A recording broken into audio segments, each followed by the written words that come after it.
Imamat pasal 14. Ayat 1, Tuhan berfirman kepada Musa. Inilah yang harus menjadi hukum tentang orang yang sakit kusta pada hari pentahirannya. Ia harus dibawa kepada imam. Dan imam harus pergi keluar perkemahan. Kalau menurut pemeriksaan imam, penyakit kusta itu telah sembuh daripadanya. Maka imam harus memerintahkan, supaya bagi orang yang akan ditahirkan itu diambil 2 ekor burung yang hidup dan yang tidak haram, juga kayu aras, kain kirmizi dan hisop. Imam harus memerintahkan supaya burung yang seekor disembelih, di atas belanga tanah berisi air mengalir.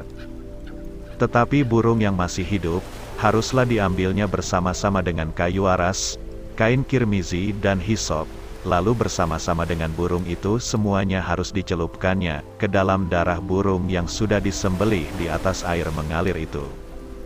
Kemudian ia harus memercik 7 kali kepada orang yang akan ditahirkan dari kusta itu, dan dengan demikian mentahirkan dia, lalu burung yang hidup itu haruslah dilepaskannya ke padang. Orang yang akan ditahirkan itu haruslah mencuci pakaiannya, mencukur seluruh rambutnya dan membasuh tubuhnya dengan air, maka ia menjadi tahir. Sesudah itu ia boleh masuk ke dalam perkemahan, tetapi harus tinggal di luar kemahnya sendiri 7 hari lamanya.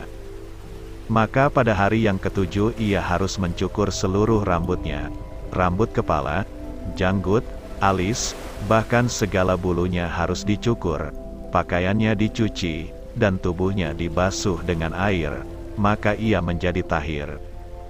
Pada hari yang ke-8 ia harus mengambil 2 ekor domba jantan yang tidak bercela, dan 1 ekor domba betina berumur setahun yang tidak bercela, dan 3/10 eva tepung yang terbaik, diolah dengan minyak sebagai korban sajian, serta 1 log minyak.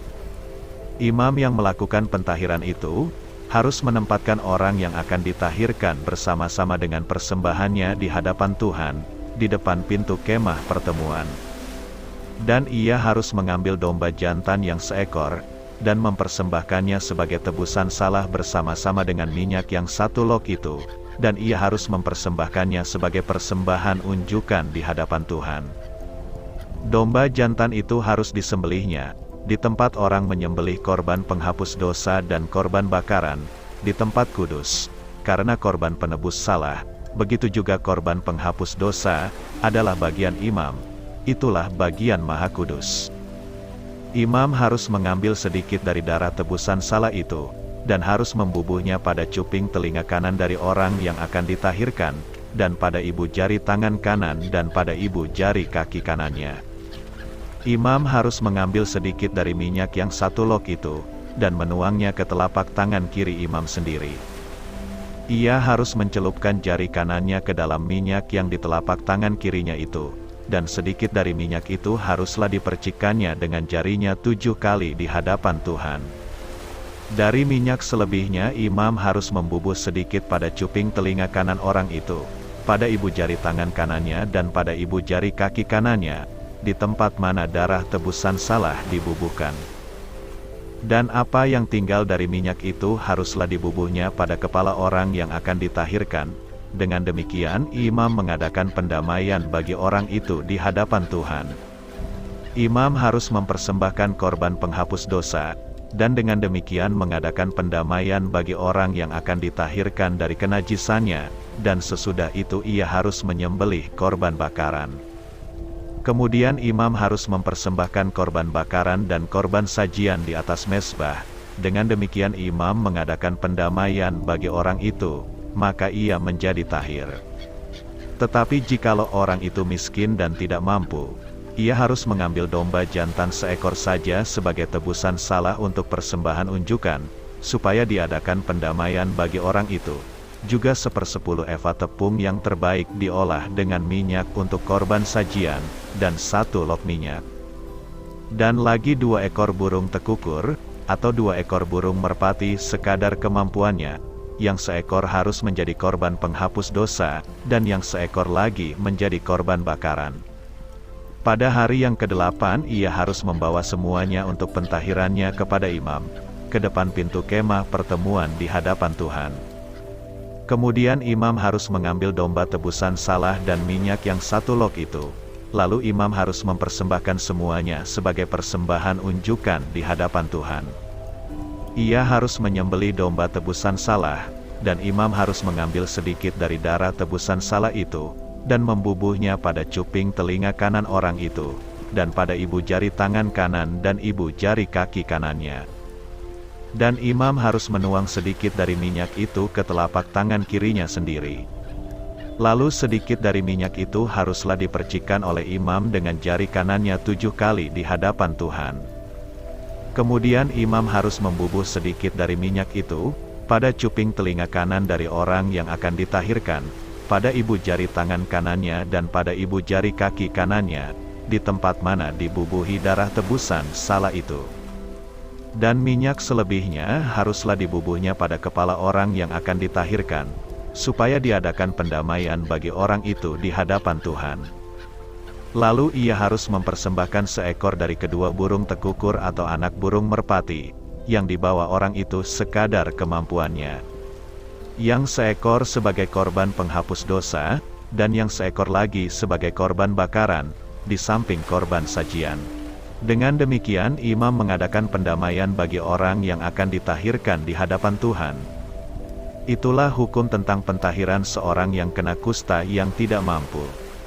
Tuhan berfirman kepada Musa dan Harun, Apabila kamu masuk ke tanah Kanaan yang akan kuberikan kepadamu menjadi milikmu, dan aku mendatangkan tanda kusta di sebuah rumah di negeri milikmu itu, maka pemilik rumah itu harus datang memberitahukannya kepada imam, ada kelihatan seperti tanda kusta di rumahku. Maka imam harus memerintahkan supaya rumah itu dikosongkan, sebelum ia datang memeriksa tanda kusta itu, supaya jangan menjadi najis segala yang ada di dalam rumah itu, dan sesudah itu barulah imam datang untuk memeriksanya. Kalau menurut pemeriksaannya, tanda pada dinding rumah itu merupakan lekuk-lekuk yang kehijau-hijauan atau kemerah-merahan warnanya, yang kelihatan lebih dalam dari permukaan dinding itu. Imam harus keluar dari rumah itu lalu berdiri di depan pintu rumah, dan menutup rumah itu 7 hari lamanya. Pada hari yang ke-7, imam harus datang kembali, kalau menurut pemeriksaannya tanda kusta itu meluas pada dinding rumah. Maka imam harus memerintahkan supaya orang mengungkit batu-batu yang kena tanda itu, dan membuangnya keluar kota ke suatu tempat yang najis. Dan ia harus mengikis rumah itu sebelah dalam berkeliling, dan kikisan lepa itu haruslah ditumpahkan keluar kota ke suatu tempat yang najis. Dan orang harus mengambil batu-batu lain, lalu memasangnya sebagai pengganti batu-batu tadi, dan harus mengambil lepa lain dan melepa rumah itu. Tetapi jikalau tanda itu timbul lagi di dalam rumah itu, sesudah batu-batunya diungkit dan sesudah rumah itu dikikis, bahkan sesudah dilepa lagi. Dan kalau imam datang dan menurut pemeriksaannya tanda itu meluas di dalam rumah, maka kusta ganaslah yang di dalam rumah itu, dan rumah itu najis. Rumah itu haruslah dirombak, yakni batunya, kayunya dan segala lepa rumah itu, lalu dibawa semuanya keluar kota ke suatu tempat yang najis. Dan orang yang masuk ke dalam rumah itu selama rumah itu ditutup, menjadi najis sampai matahari terbenam. Dan orang yang tidur di dalam rumah itu haruslah mencuci pakaiannya. Demikian juga orang yang makan di dalam rumah itu haruslah mencuci pakaiannya. Tetapi jikalau imam datang, dan menurut pemeriksaannya tanda itu tidak meluas di dalam rumah itu, sesudah dilepa, maka imam harus menyatakan rumah itu tahir, karena tanda itu telah hilang. Kemudian untuk menyucikan rumah itu, haruslah ia mengambil 2 ekor burung, kayu aras, kain kirmizi, dan hisop. Burung yang seekor haruslah disembelihnya di atas belanga tanah berisi air mengalir. Lalu ia harus mengambil kayu aras dan hisop, kain kirmizi dan burung yang masih hidup itu, dan mencelupkan semuanya ke dalam darah burung yang sudah disembelih, dan ke dalam air mengalir itu. Kemudian ia harus memercik kepada rumah itu 7 kali. Dengan demikian ia harus menyucikan rumah itu dengan darah burung, air mengalir, burung yang hidup, kayu aras, hisop, dan kain kirmizi.